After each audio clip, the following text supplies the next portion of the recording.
Hi guys! Before we start, for those who have problems, especially installing Google Play Store on their Huawei phone, you are in the right path because this video tutorial is made for you. So let's get started. So first, open your app gallery. Then, search GBOX and download.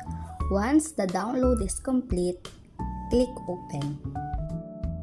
Again, click the open button. Next, click the search button and then search Google Play Store. Then download and install now. Next, how to create a shortcut. Okay, now long press Google Play Store to create a shortcut for easy access to different apps.